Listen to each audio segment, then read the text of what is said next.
ఉన్నటువంటి ముఖ్యమంత్రి ఇది ఈవీఎం ముఖ్యమంత్రి ప్రజల ముఖ్యమంత్రి తేలాలి అంటే ఖచ్చితంగా ఎలక్షన్ కమిషన్ నోరిప్పాలి. ఓకే, చిన్నపరెడ్డి గారు చాలా ముఖ్యమైన అంశం తీసుకొచ్చారు. సో ఇది కృష్ణాంజనేయులు గారు, ఏంటిది 12.5% ఓట్ల డిఫరెన్స్ అంటున్నారు, 49 లక్షల ఓట్లు ఎక్సెస్ వచ్చినాయి అంటున్నారు. అంటే గెలుపు ఓటములను డిసైడ్ చేసే ఫ్యాక్టర్ ఇందులో ఉంది, ఈవీ ప్యాడ్స్లో ఏదో ఉంది అని. వాస్తవా ఇదేమన్నా ఎలక్షన్ కమిషన్ సీరియస్గా తీసుకోవాల్సిన అవసరం ఉంది? ఎందుకంటే దేశవ్యాప్తంగా కూడా ఇది వస్తుంది. దేశవ్యాప్తంగా 5 కోట్లు అంటున్నారు, ఇక్కడికి వచ్చేసరికి 49 లక్షలు అంటున్నారు.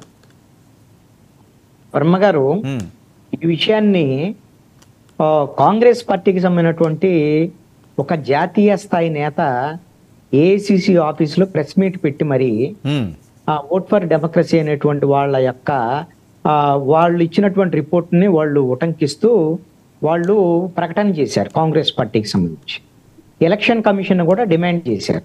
డిమాండ్ చేసినటువంటి అంశం ఏమిటంటే, పోలింగ్ అయినటువంటి ఓట్లు కౌంటింగ్ అయినటువంటి ఓట్ల మధ్య 12.5% ఓటింగ్ డిఫరెన్స్ ఉంది, ఎక్కువ ఓట్లు కౌంటింగ్ అప్పుడు చూపించారు అనేటువంటిది ప్రధానంగా ఈ ఆరోపణ. ఒడిస్సా అసెంబ్లీ ఎన్నికలు, ఆంధ్రప్రదేశ్ అసెంబ్లీ ఎన్నికల్లో ఈ విధమైనటువంటి అవకతవకలు ఎక్కువ జరిగాయి అనేటువంటిది ఆరోపణ కింద వాళ్ళు చెప్పారు. ఆంధ్రాలో ఎక్కువ జరిగాయి అసెంబ్లీ ఎన్నికలకు సంబంధించి. అయితే దీని మీద కేంద్ర ఎన్నికల కమిషన్ స్పందించకపోతే సుప్రీంకోర్టుకు వెళ్తామనేటువంటి విషయాన్ని కూడా వాళ్ళు చెప్పారు. కాబట్టి ఇప్పుడు ఎలక్షన్ కమిషన్ ఏం రెస్పాండ్ అయింది దీని మీద? వాళ్ళు చెప్పినటువంటి ప్రధానమైనటువంటి అంశం ఒకటి ఉందండి. దీనికి డిఫరెన్స్ ఏంటి అంటే, ఫైనల్ ఓటింగ్ ఎంత పోలైంది అనేటువంటి అంశం చెప్పేటప్పుడు ఆ రోజు పోలైనటువంటి ఓట్లకు సంబంధించి ఒక సంఖ్య చెప్పిన తర్వాత దాన్ని 2-3 రోజులు, వారం రోజుల తర్వాత ఫైనల్ గా పోలింగ్ పర్సంటేజ్ ఇది అని చెప్పారు అనేటువంటి. అంటే అన్ని రోజులు ఎందుకు గ్యాప్ తీసుకున్నారు, కారణం ఏమిటి అనేటువంటి అంశాల మీద వాళ్ళు ఆ పాయింట్ ని లేవనెత్తారు. ఇంకొకటి ఏమిటంటే, ఒక స్పష్టమైనటువంటి ఇంకొక ఆరోపణ కూడా వచ్చింది. బీజేపీకి సంబంధించినటువంటి ఎంపీలు 240 మంది గెలిచారు. 79 చోట్ల ఈ విధంగా పోలైనటువంటి ఓట్లు కన్నా లెక్కించినటువంటి ఓట్లు అధికంగా ఉన్న చోట 79 చోట్ల బీజేపీ గెలిచింది. అందుకని అసలు కేంద్రంలో ప్రభుత్వమే వచ్చింది దానివల్లే, కాబట్టి ఇదంతా అక్రమం అనేటువంటి దాని మీద ఆరోపణ చేస్తున్నారు. మీకు ఆనంద్ సాగర్ గారు కూడా చాలా ఒక విషయాన్ని ఆయన పార్టీలకు అతీతంగా ఒక మాట మాట్లాడారు. ఇది దేశవ్యాప్తంగా ఉన్న చర్చేనండి. అది ఏమిటి అంటే, ఆంధ్రప్రదేశ్లో ఇంకోటి, అసలు తన ఓటు వేసినటువంటి ఈవీఎం నొక్కినప్పుడు తను ఎవరికి నొక్కానో దానికే ఓటు పడుతుందా లేదనేటువంటిది తెలుసుకునేటువంటి హక్కు ప్రతి ఓటర్కి రాజ్యాంగబద్ధంగా ఉన్నాయి.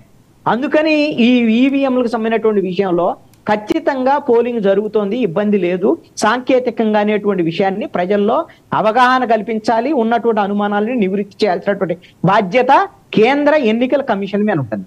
అయితే ఈ ఆరోపణలన్నీ ఎప్పుడు వస్తున్నాయంటే, ఓడిపోయినటువంటి పార్టీ మాత్రమే ఆరోపణ చేస్తుందండి, గెలిచిన తర్వాత ఈ ఆరోపణ చేయటం.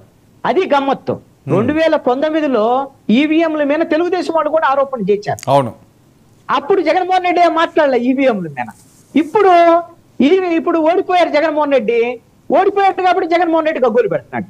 మీరు 2019 ఎన్నికల తర్వాత దేశవ్యాప్తంగా కాంగ్రెస్ తో పాటు 16 జాతీయ రాజకీయ పార్టీలండి ఈవీఎంలకు వ్యతిరేకంగా ఒక జాతీయ పోరాటానికి సిద్ధమైంది. ఆ టైంలో జగన్మోహన్ రెడ్డి ఒక్క మాట కూడా మాట్లాడాలి. ఇప్పుడు కూడా కాంగ్రెస్ పార్టీ మేము జాతీయ స్థాయిలో పోరాటం చేస్తా అంటుంది. ఇప్పుడేం సరే జగన్మోహన్ రెడ్డి ఈ ఈవీఎంల మీద పోరాటంలో మరి కాంగ్రెస్ తో కలిసి దేశవ్యాప్తంగా పోరాటం చేస్తారా? ఇది లేదు అంటే ఊరికే తాత్కాలికంగా ఇది కేవలం ఓడిపోయారు కాబట్టి మనం ఓడిపోయింది, ప్రజలు ఓట్లేసి మనం ప్రజలు ఓడించలేదు, ఈవీఎంలో ఈవీఎంల వల్ల ఓడిపోయామని చెప్పుకోవటానికి మాత్రం ప్రచారానికి పనికొచ్చేటువంటి విధంగా వైఎస్ఆర్ కాంగ్రెస్ పార్టీ చేస్తుందా? ఇది చాలా కీలకమైనటువంటి అంశం అండి. కానీ మీరు ఒంగోలులో జరిగినటువంటి ఘటనకు సంబంధించి ఏదైతే బాలినేని శ్రీనివాసరెడ్డి వేసినటువంటి కేసు, ఆ కేసు మీద రీకౌంటింగ్ కి నాకు తెలిసి అయితే అవకాశం లేదు.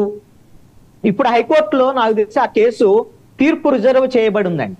తీర్పు రిజర్వ్ చేస్తే తీర్పిస్తుంది హైకోర్టు.